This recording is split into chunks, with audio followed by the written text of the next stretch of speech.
Irmãos, cumprimento a todos com a preciosa paz do Senhor Jesus.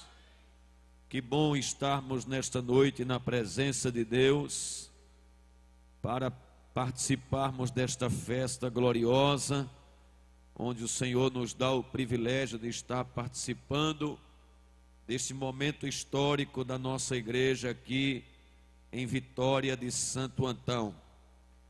Quero agradecer ao nosso querido Deus, o autor da nossa salvação, e agradecer ao nosso estimado pastor presidente, o pastor Ailton José Alves, que nos dá esse presente de pregar na nossa casa, não é?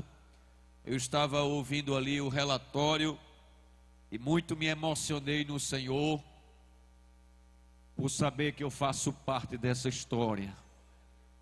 Aleluia!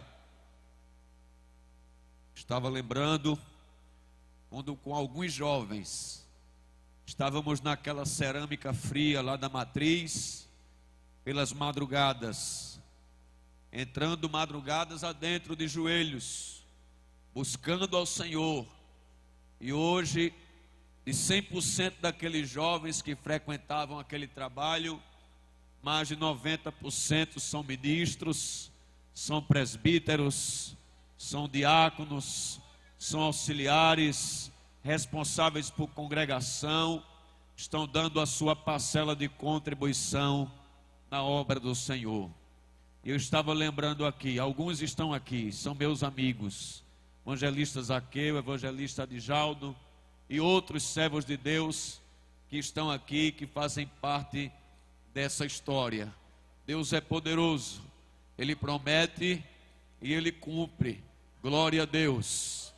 Quero louvar a Deus pela vida do pastor João Marcos, pastor setorial aqui do setor Vitória, sua esposa, a irmã Valdívia, esse casal muito querido.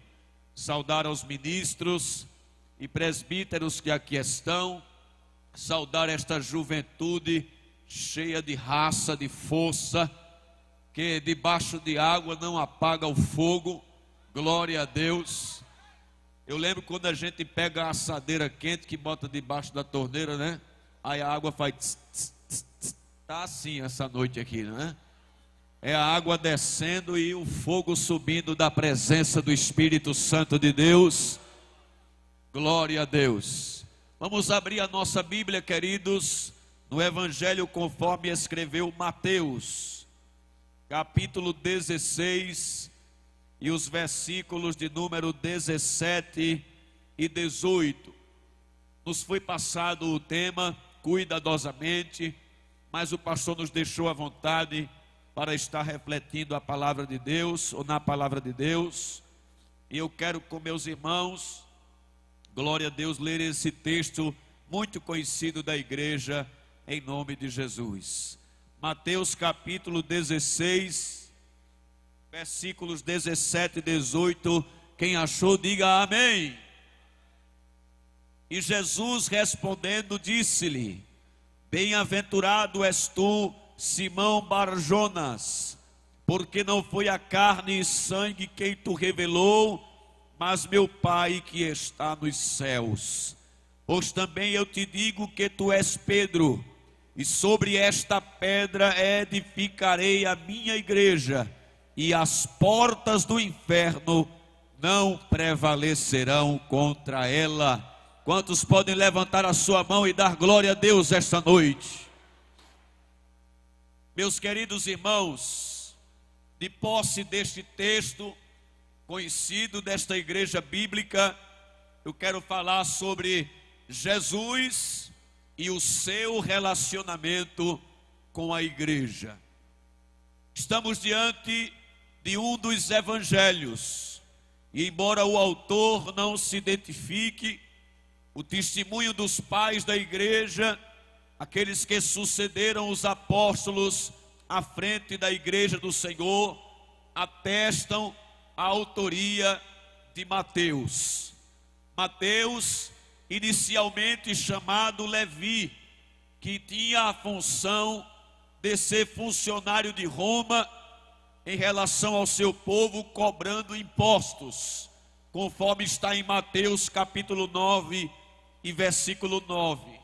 Este homem, estando ali na alfândega, fazendo o seu trabalho profissional, um dia viu um simples galileu passar perto dele e dizer apenas uma frase que cativou o seu coração e fez ele deixar a profissão de lado para seguir aquele galileu. Jesus aproximou-se de Mateus e disse: vem e segue-me. E ele deixou tudo e de imediato o seguiu. Mas na frente ele oferece um banquete a Jesus. E dentre os seguidores que acompanhavam o mestre querido, Mateus tem o privilégio de ser chamado para o apostolado, conforme Mateus capítulo 10, versículo de número 1 ao versículo de número 3. Como os outros evangelhos, Mateus tinha também um público-alvo, enquanto Marcos endereçou o seu evangelho aos romanos, enquanto Lucas endereçou o seu evangelho aos gregos, e João é conhecido como o evangelho universal. Mateus escreve para os seus patrícios, ele endereça o evangelho aos judeus, daí porque ele procura fazer uma sincronia entre todos os acontecimentos na vida do Messias ao cumprimento das profecias do Antigo Testamento. E aqui, especificamente no texto que nós lemos, Mateus registra um momento muito interessante na vida de nosso Senhor Jesus Cristo e o seu colégio apostólico, composto de 12 homens. Jesus está nas partes de Cesareia e ele resolve fazer uma pergunta para os seus apóstolos: qual era a perspectiva, qual era a ideia, qual era a opinião que as pessoas de longe tinham a respeito dele. E ele diz assim: que dizem os homens ser o Filho do Homem? Ou seja, o que as pessoas de longe estão dizendo de mim? E então alguns dizem: tu és Elias, outros dizem que tu és Jeremias ou alguns dos profetas. Depois que Jesus faz essa pergunta para os que estavam de longe, ou a respeito da opinião que tinham dele os que estavam mais distantes, ele agora resolve fazer a pergunta para os que estão mais perto, para os que comem com ele, para os que bebem água com ele, para os que caminham com ele, para os que dormem ao seu lado. E vós, que dizeis que eu sou? Que os de fora tenham opiniões diversas, isso é de se esperar, porque eles estão longe, eles não estão perto, eles não me conhecem cara a cara. Mas eu quero saber a opinião dos que andam comigo, dos que comem comigo, dos que dormem ao meu lado, dos que me veem fazer milagres. Eu quero saber o que vocês dizem que eu sou. Então todos se calam, mas Pedro recebe a revelação do Espírito Santo de Deus e diz: tu és o Cristo, o Filho do Deus vivo. Jesus então diz: Pedro, tu és pedra, pois assim se significa o teu nome.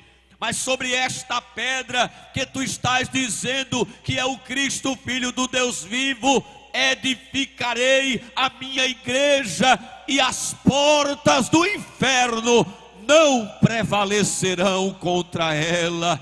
Quantos creem nesta palavra, levante a sua mão e glorifique o nome do Senhor.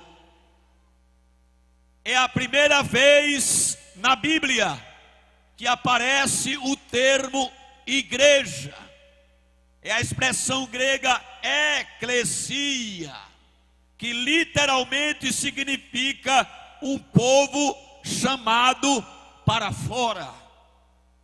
Jesus está falando daquilo que aconteceria pós-morte. Ele haveria de chamar um povo não para fora da terra. Nós iríamos continuar vivendo em sociedade, mas ele chamaria um povo para sair das garras de Satanás, para sair do domínio das trevas, para sair das inclinações carnais e do modus vivendi do mundo, para ser um povo seu especial, zeloso e de boas obras. Glória a Deus.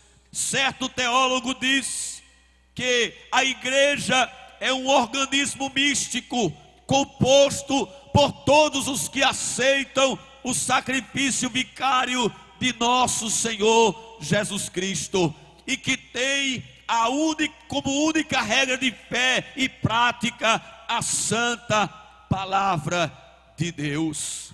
E nesta declaração que Jesus fez para Pedro, após a sua afirmação de que Jesus era o Cristo, o Filho do Deus vivo, eu quero destacar nesta noite 4 verdades entre Jesus e a igreja. Primeira verdade, nesta declaração nós encontramos Jesus asseverando que ele é o alicerce da igreja.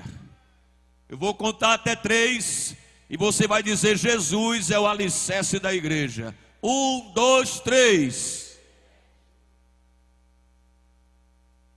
Veja que Jesus diz: sobre esta pedra. Sobre significa em cima de. A igreja tem como alicerce a pessoa bendita de nosso Senhor e Salvador Jesus Cristo. Alicerce significa aquilo que fundamenta, aquilo que sustenta, a base, o apoio, o sustentáculo.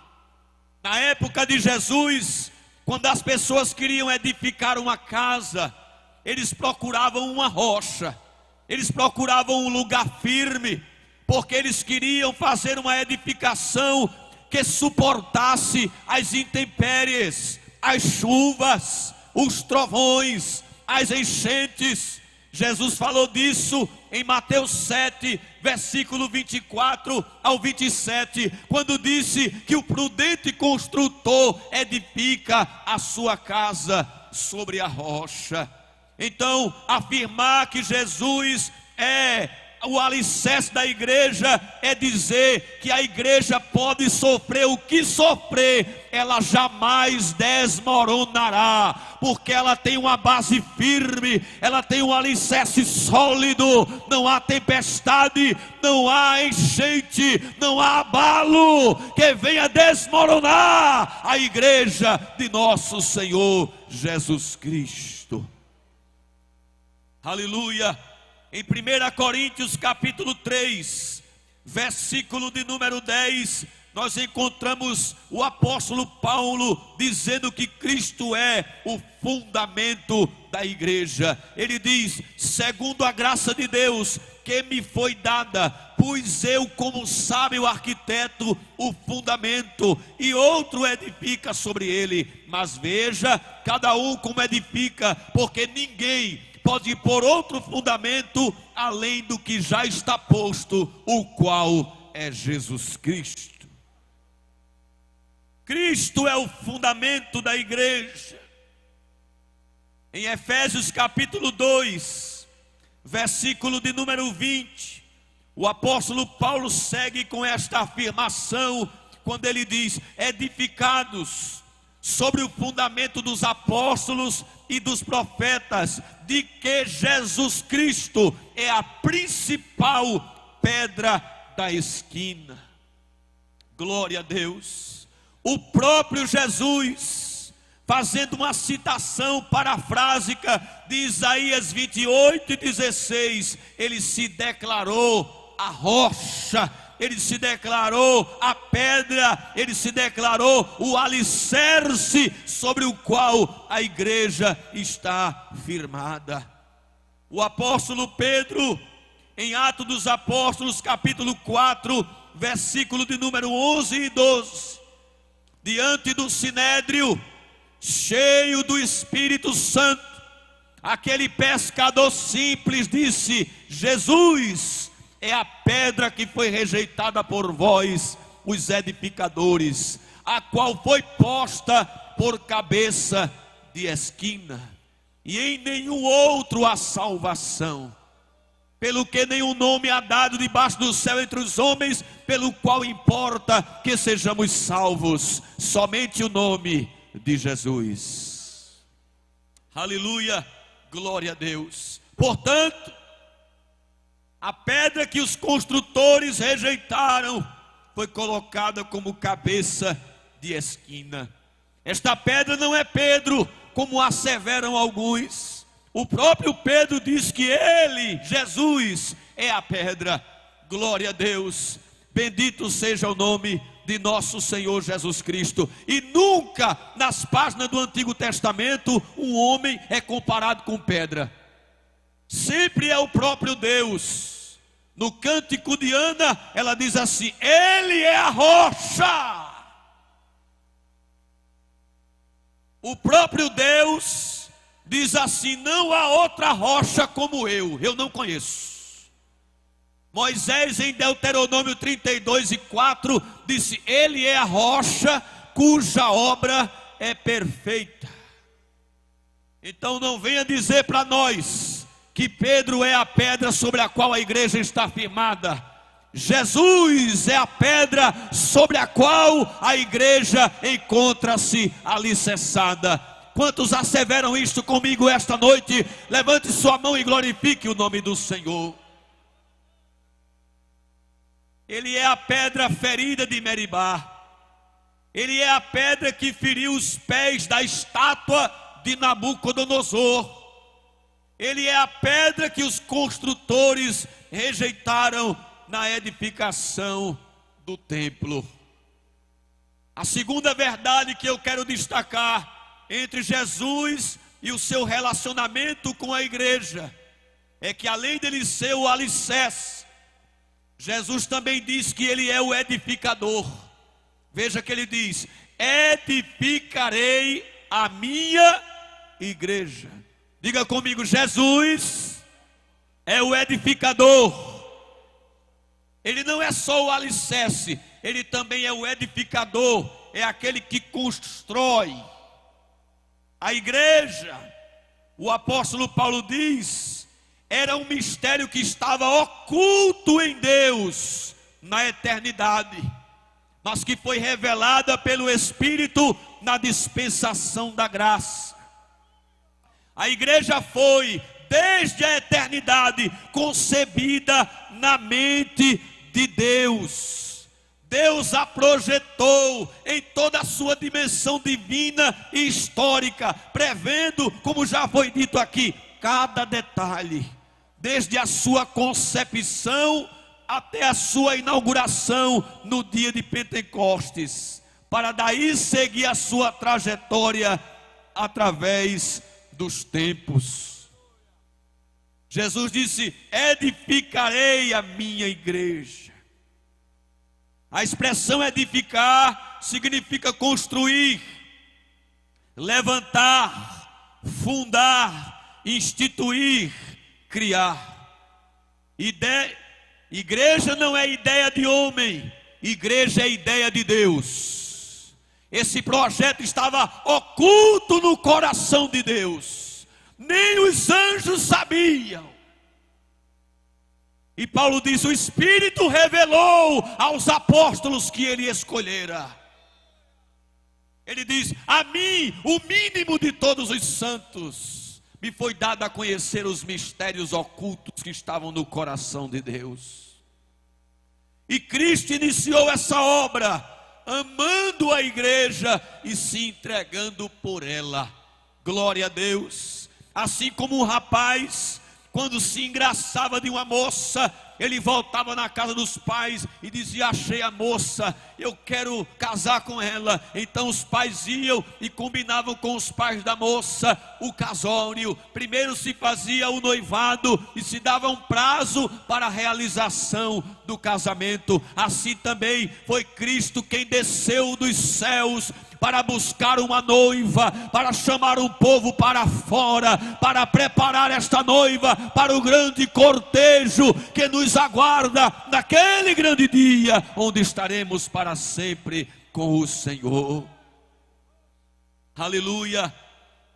A Bíblia nos diz em Efésios 5:25, se você puder, abra a sua Bíblia comigo esta noite. Glória a Deus. Palavras de Paulo que diz: vós maridos, amai vossa mulher, como também Cristo amou a igreja e a si mesmo se entregou por ela. Assim como o rapaz tinha que pagar um dote para ter aquela noiva, Cristo pagou o dote para nos ter. E o preço foi um preço caro. Nós somos chamados de povo adquirido. 1 de Pedro 2:9, folheie a Bíblia comigo esta noite e se delicie com estas verdades cristãs. Mas vós sois a geração eleita, o sacerdócio real, a nação santa, o povo adquirido, para que anuncieis as virtudes daquele que vos chamou das trevas para a sua maravilhosa luz. Aleluia. O preço que foi pago não foi em real. O preço que foi pago não foi em dólar. O preço que foi pago não foi em euro. Aleluia. O apóstolo Pedro, na sua primeira carta, capítulo 1, versículo 18 e 19, diz: não fostes com prata e ouro comprados da vossa vã maneira de viver, que por tradição recebeste de vossos pais, mas com o precioso sangue. Mas com o precioso sangue. Mas com o precioso sangue. Só levanta a mão quem foi comprado com sangue. Oh, mas com o precioso sangue do Cordeiro Imaculado e incontaminado. Sua salvação e a minha salvação custou preço de sangue. Aleluia. E agora, cada crente é uma pedrinha. O apóstolo Pedro disse que nós somos pedras vivas. E eu estava estudando esse texto hoje e lembrei da construção do templo de Salomão, que não se ouvia barulho de martelo. As pedras já vinham desquinadas, somente para ser encaixadas. Os artífices trabalhavam à distância, e quando chegavam as pedras já prontas, só fazia encaixar. Assim também o Espírito Santo está salvando cada pedrinha viva e está trabalhando, tirando as quinas, todo dia na doutrina, na escola dominical, no devocional em casa, para que possa mais para frente só encaixar na grande morada, no grande templo que será a morada do Espírito Santo de Deus. Aleluia. Bendito seja o nome do Senhor. Diga comigo: Jesus é o edificador. Mas essa declaração ainda tem mais verdades para nós. Ele é o alicerce da igreja, Ele é o edificador da igreja e Ele é o dono da igreja. Quem é o dono da igreja? Quem é o dono da igreja?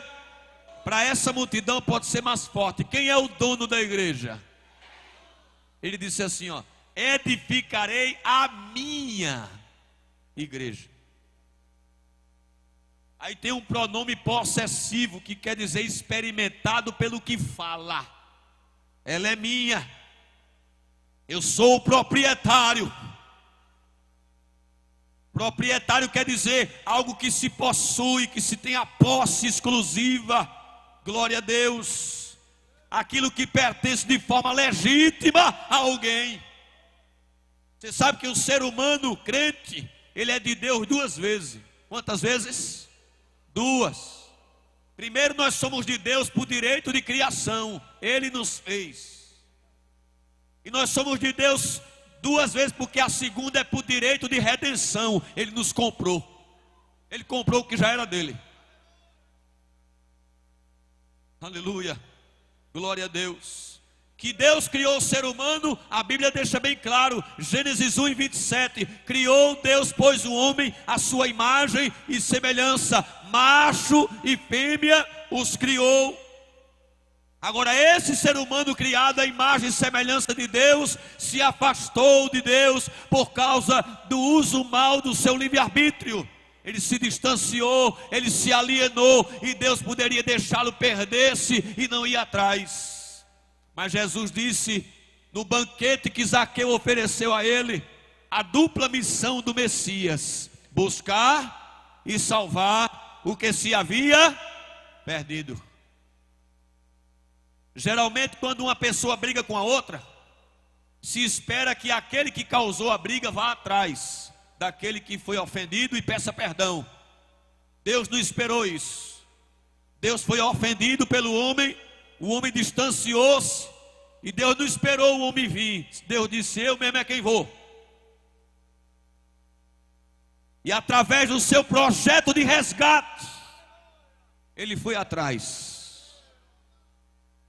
João diz em Apocalipse 13:8 que o projeto da redenção não foi feito de improviso, de última hora. Não foi um plano B, que Deus não trabalha com o plano B. O plano de Deus sempre é o A. Jesus é o Cordeiro que foi morto desde a fundação do mundo, na mente de Deus. Aleluia. E ele veio com um projeto de resgate. E resgatar significa libertar alguém a preço de dinheiro ou de outra coisa. E essa redenção, ela foi prometida já no Gênesis, no capítulo 3, versículo 15, que a semente da mulher esmagaria a cabeça da serpente. Essa redenção não foi só prometida, ela foi enviada. Gálatas 4:4, Paulo disse que chegando à plenitude dos tempos, Deus enviou o seu Filho nascido de mulher. E Jesus identifica-se como o resgatador. Ele disse em Mateus 20:28 e em Marcos 10:45, o Filho do Homem não veio para ser servido, mas para servir e dar a sua vida em resgate de muitos. Ele identifica-se como o resgatador. O apóstolo Paulo, quando reuniu os presbíteros, pois sabia que estava a sua ida para o céu estava próxima, ele disse: olhai por vós e por todo o rebanho, sobre o qual Deus vos constituiu bispos, para apacentardes a igreja do Deus vivo, que ele resgatou com o seu próprio sangue. Jesus é o resgatador. Os apóstolos pregaram que Jesus é o resgatador. E somente em João, no capítulo 19 do seu evangelho, versículo 30, registra aquela frase célebre, mostrando que a redenção não foi só prometida, não foi só enviada, a redenção foi consumada. Lá na cruz, de 9 até as 3 da tarde, com os pés e as mãos traspassados, ele deu o grito da nossa independência. O grito da independência não foi dado às margens do Ipiranga. O grito da independência foi dado lá no Gólgota, quando ele disse: está consumado, está pago, o preço foi pago para resgatar aqueles que foram alienados de Deus. Aleluia, glória a Deus. E como eu sei que esse preço foi pago? É porque quando a gente adquire algo, a gente só pode adquirir algo de uma loja se a gente der um valor. A primeira indicação de que algo foi adquirido é que foi pago um preço por aquele objeto ou aquela coisa. Assim também a Bíblia nos assegura que o preço da redenção do homem é o preço de sangue.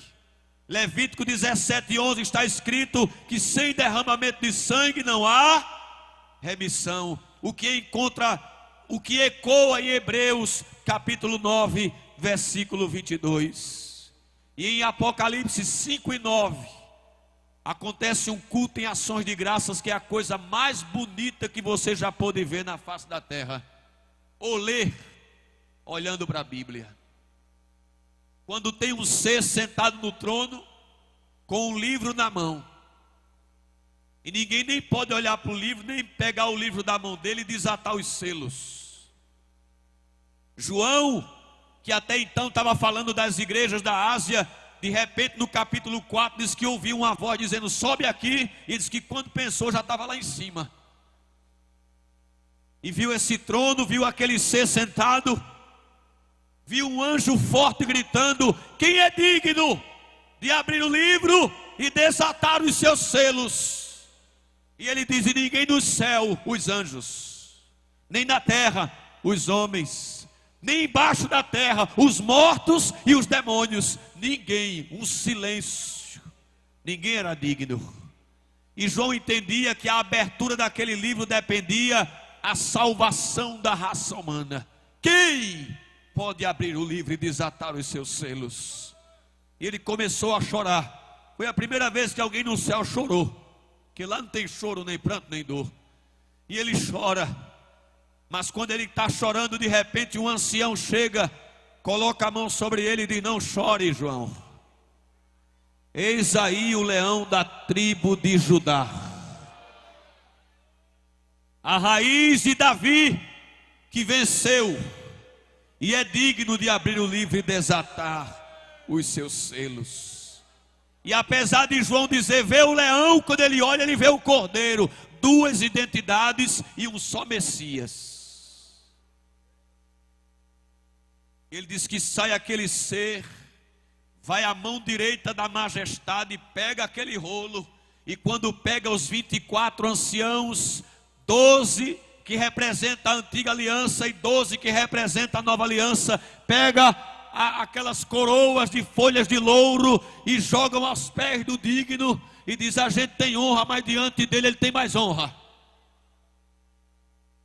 Os 4 seres viventes com o rosto de leão, o rei dos animais selvagens, com o rosto de águia, rainha das aves, com o rosto de boi, rei dos animais domésticos, com o rosto de homem, rei da criação, começam a louvar. E milhões e milhões e milhares de anjos se curvam diante da majestade santa e diz: digno é o Cordeiro de abrir o livro e desatar os seus selos, porque foste morto e com teu sangue comprastes.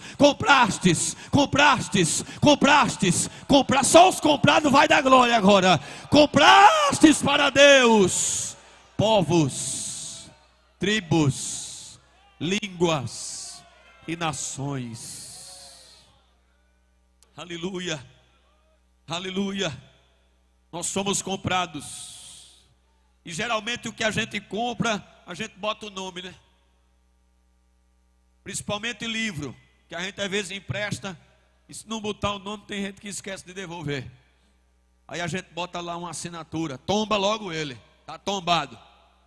Assim também aquilo que Deus comprou, Deus tombou. Efésios 4:30. E não entristeçais o Espírito Santo de Deus, no qual estáis selado, tombou. Sabe qual é a maior prova que você foi comprado? Que Deus carimbou você com o Espírito Santo. Está carimbado, é meu. É meu. Está pago. Sabe qual é o outro sinal de que a gente foi comprado? Que quando uma pessoa, algo é comprado, deixa de ser daquela pessoa para ser de outra. E aí a pessoa pode usar, a pessoa que comprou, não é dele? É meu, eu posso usar. Sabe por que Deus te usa? Porque tu é dele. Aleluia. Agora interessante, o valor nunca está no objeto. O valor sempre está na pessoa que comprou. Se eu botar aqui um boné de Marcelo Teles para fazer leilão, não vai dar mais de R$100 não. Agora se botar aqui um boné de Neymar, vai começar o povo a dar dinheiro. Porque o valor não está no objeto, mas a quem pertence. Está ouvindo isso, crente? Quem olha para você não dá muito valor não. Agora sabendo de quem você é filho, sabendo quem é seu dono, sabendo quem é seu proprietário. E calabasurianda aracamácia.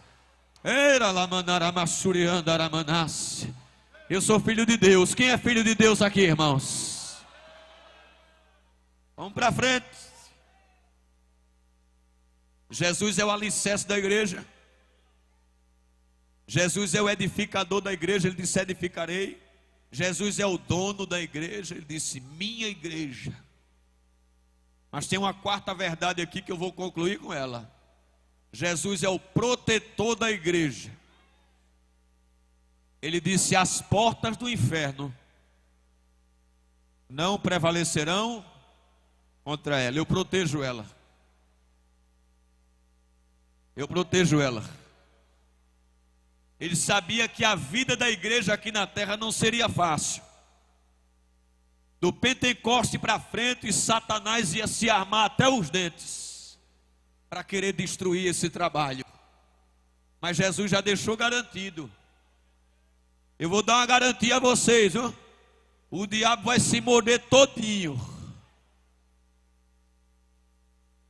Ele vai rolar no chão assim, ó, ficar todo roxo, estourar pelas costas feito cigarra, mas ele não vai parar, porque esta é a minha igreja, e as portas do inferno não prevalecerão contra ela.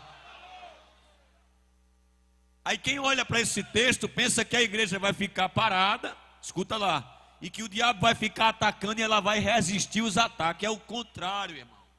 É o contrário. Jesus não está dizendo que as portas da igreja vai prevalecer contra o inferno. Se fosse isso, ela ia ficar na retranca e o diabo atacando. Ele vai dizer: é as portas do inferno que não prevalecerão contra a igreja.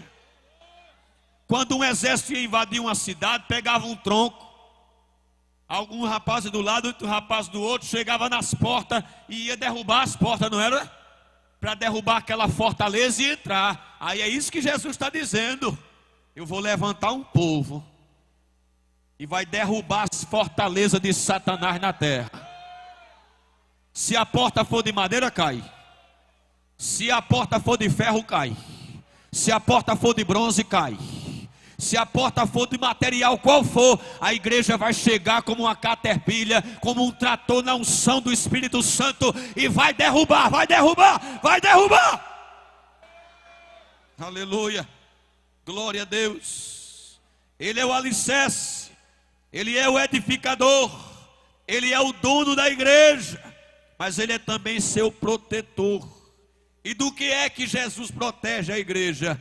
Glória a Deus. Olha que coisa linda, irmãos. Deus prometeu estar com o seu povo enquanto estivesse aqui na terra. A Bíblia nos mostra que primeiro a presença de Deus estaria na nossa frente. Diga comigo: na minha dianteira. Lembra quando o povo de Israel saiu do Egito, o anjo do Senhor ia em que posição? Ia na frente, na dianteira. Em João 10:4, Jesus disse assim: o porteiro abre a porta para o pastor que vai adiante das ovelhas. A presença de Deus está na frente do seu povo. Mas ela não está só na frente, ela também está no meio. Por ocasião da construção do tabernáculo, Deus disse assim a Moisés: e farás para mim um santuário, para que eu habite no meio deles. Então a presença de Deus também está no meio do seu povo.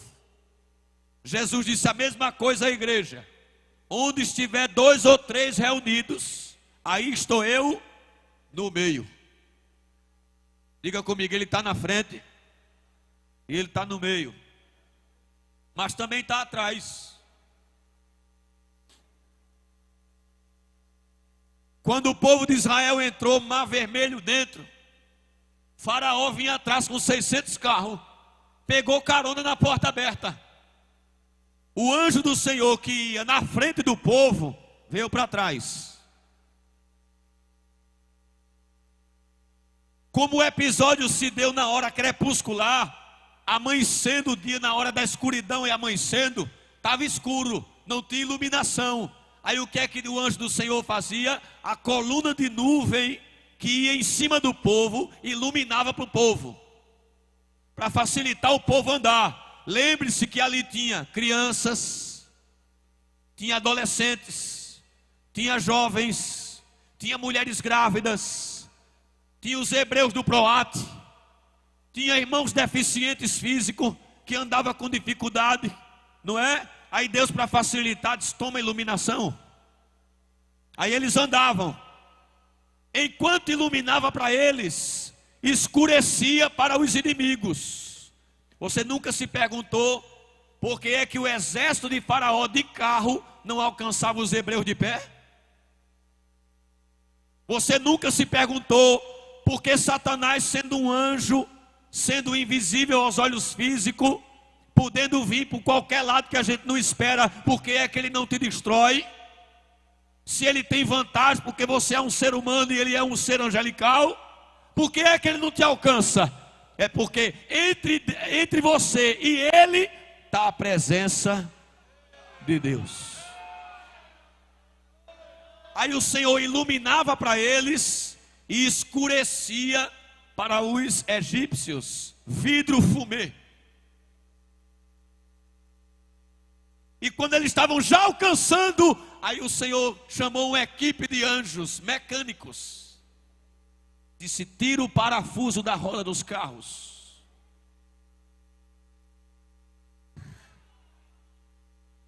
Quando o diabo está já te alcançando, Deus vai lá e quebra o projeto do diabo. Ele se levantou, mas se levantou para cair. Porque esta noite o Espírito Santo está mandando eu te dizer: eu estou frustrando os planos do diabo contra a tua vida, contra o teu casamento, contra a tua família. Avança, igreja, avança, igreja, avança, igreja, avança, igreja, avança, igreja. Aleluia, bendito seja o nome do Senhor. A presença de Deus está em volta. Diz que como as muralhas estão em volta de Jerusalém, assim o Senhor está em volta do seu povo. Aleluia. No Salmo 139, verso 5, Davi diz: tu me cerca por detrás e por diante, e põe sobre mim a tua mão. Vai para onde? Vai para onde? Eu estou à tua volta, eu estou na tua dianteira, eu estou atrás, eu estou no meio, eu estou em volta e estou por cima. Quem toca? Quem toca? Quem toca? Quem toca? Quem toca? Quem toca? Quem toca? Quem toca? Aleluia, glória a Deus. Jesus prometeu estar conosco todos os dias. Eis que estou convosco todos os dias até a consumação. Agora, do que Deus protege a igreja? Agora eu termino, pastor, em nome de Jesus. Primeiro, Deus protege a igreja nas aflições. Eu não disse das aflições, eu disse nas aflições. O crente, assim como o incrédulo, pode passar necessidade, pode ficar desempregado, pode pegar Covid-19, pode morrer, pode sofrer uma desilusão, uma traição, pode perder a família. Tudo isso, como o incrédulo passa, a gente também passa. Jesus disse: no mundo tereis. Ele nunca prometeu imunidade aos sofrimentos, mas prometeu lenitivo nos sofrimentos. Ele disse: no mundo tereis aflições, mas em mim tendes paz. A gente passa por tudo isso que o incrédulo passa, mas a gente passa com o medicamento da paz dentro da alma. Aleluia, glória a Deus. E tem mais: a grandeza da tribulação é a grandeza da consolação. Paulo disse assim: se somos muito atribulados, também em nós é abundante a consolação. Quem já leu o livro de Richard Hammerbrand, que foi torturado pelos comunistas por amor a Cristo.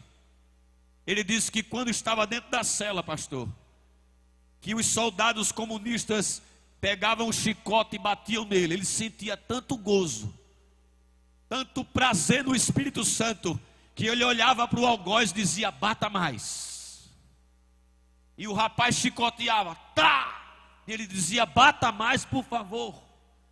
Mas ele não estava apaixonado pelo chicote, é porque quando ele batia, o Espírito Santo chegava bem pertinho. Aí o consolo era na intensidade da tribulação. Ele diz: quanto mais batia, mas eu sentia a presença, a glória, o fogo da presença do Espírito Santo. Então Jesus prometeu nos proteger nas aflições, mas Ele também prometeu proteger a igreja das investidas do diabo. A expressão "as portas do inferno não prevalecerão contra ela" pode ser uma alusão aos ataques dos demônios. Ele prometeu, Jesus, nos dá poder sobre o diabo. Em Lucas 10:19 ele disse: eis que vos dou poder para pisar de serpentes e escorpiões e todo o poder do maligno, e nada absolutamente vos fará dano algum. Em Marcos 16:17, Jesus disse: em meu nome expulsarão demônios.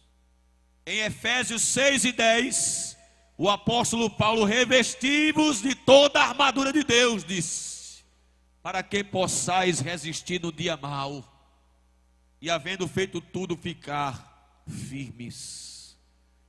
Ele nos deu o poder do Espírito Santo para prevalecermos. Glória a Deus. Efésios 6:10 nos mostra esta verdade, e Atos 1:8. É por isso que crente não tem medo de magia negra, nem tem medo de feitiçaria, porque estas obras malignas não têm poder nenhum contra a igreja. Balaque um dia resolveu contratar Balaão para amaldiçoar o povo de Deus. Ele era um profeta pé no caminho e pé na estrada, pé no mato, pé no caminho, e aceitou se vender. E ele foi para um alto monte e disse: daqui dá para blasfemar contra Israel, daqui dá para maldizer esse povo. Foi subornado, foi comprado, mas quando ele abriu a boca, Jeová pegou a maldição que ele ia anunciar e transformou em bênção. E ele diz: quem é que pode amaldiçoar aquilo que Deus abençoou? Crente não tem medo de despacho, crente não tem medo de encruzilhada, crente não tem medo de mandinga, crente não tem medo de catimbó, crente não tem medo de ser vizinho de feiticeiro. Problema dele que os espíritos não vão descer, porque as portas do inferno não prevalecem contra a igreja. Terceira coisa, Jesus protege a igreja dos homens maus. Ele não só protege nas aflições, ele não só protege dos demônios, ele protege a gente dos homens maus. Do primeiro século até o terceiro século da história da igreja cristã, foram perseguições terríveis, de Nero a Domiciano. Jesus anunciou de forma figurada, quando falou à igreja de Esmirna: terás tribulação de 10 dias, que ali são 10 dias literais, e também 10 imperadores, que lançará o diabo algum de vós na prisão, ser fiel até a morte, e dar-te-ei a coroa da vida. 10 imperadores. Nero, quando queria iluminação pública, pegava o corpo dos crentes, tacava fogo e ia ler livro. Domiciano pegou João, o último dos apóstolos vivos, e disse: só tem um jeito de silenciar ele, colocando ele lá na ilha de Patmos. Mas mesmo esses homens fazendo isso, não conseguiram parar a igreja. Alguns foram mortos no Coliseu, devorados por leões, maltratados por gladiadores. Mas Tertuliano disse que o sangue dos mártires era a semente da igreja. E um dia, num certo reino, um irmão cristão estava pregando e o imperador queria matá-lo. Mandou que soldados trouxessem aquele irmão diante de si mesmo. E diante daquele rei, aquele cristão compareceu e o rei disse assim: olha, eu já te disse para você não pregar. Eu soube que você é um empresário rico. E se você não parar de pregar, eu vou pegar seus bens e tacar fogo, distribuir para os outros. Ele disse: você não pode fazer isso, o irmão disse a ele, porque os meus bens estão num lugar aonde a ferrugem não corrói e aonde o ladrão não mira nem rouba. Aí o rei coçou a cabeça, disse: já sei, então eu vou fazer outra coisa. Eu vou pegar você, se você não parar de pregar, e vou botar você num lugar bem distante, onde não tem ninguém para você pregar. Você vai ficar sozinho. O irmão disse: você também não pode fazer isso, porque para onde eu for, Jesus disse que estaria comigo todos os dias até a consumação dos séculos. Então eu já sei o que é que eu vou fazer com você se você não parar de pregar. Eu vou lhe matar. E se você também não pode fazer isso, e se fizer, faça depressa, porque para mim viver é Cristo e morrer é lucro. Já não vivo eu, mas Cristo vive em mim. Eu concluo esta noite dizendo que Jesus também protegerá a igreja da grande tribulação. Ele fez essa promessa à igreja de Filadélfia: como guardaste a palavra da minha paciência, também eu te guardarei da hora. Não é guardar na hora, é guardar da, não é guardar na, guardar da hora da grande tribulação, ou do grande sofrimento que virá sobre a terra, da tentação que vai habitar ou vai vir sobre todos os habitantes da terra. Antes que a grande tribulação chegue, o Senhor vai tocar a sua buzina. O teclado, por favor. E todos os salvos de todas as eras e dos 5 continentes serão arrancados com violência da terra e subirão ao encontro do Senhor nos ares. Quem está esperando este dia? Quem está esperando este dia? Noé passou pelo dilúvio. Enoque foi transladado antes. Eliseu passou um período difícil da história do reino do norte. Elias foi arrebatado antes. Davi disse assim: e no dia da adversidade, ele me esconderá no oculto do seu pavilhão. A essa noiva, que ele é o alicerce, que ele é o edificador e o dono e o protetor, ele vai arrebatar aqui da terra, vai puxar com violência. O apóstolo Paulo disse assim: não quero, porém, irmãos, que sejais ignorantes acerca dos que dormem, como os demais que não têm esperança. Porque se cremos que Jesus morreu e ressuscitou, assim também aos que em Jesus dormem, Deus os tornará a trazer com ele. Porque o mesmo Senhor descerá do céu com alarido e com voz de arcanjo. Alarido aí é a expressão grega keleusma, que fala de grito de agitação, mas só quem vai ouvir é os salvos. Quem é que vai ouvir?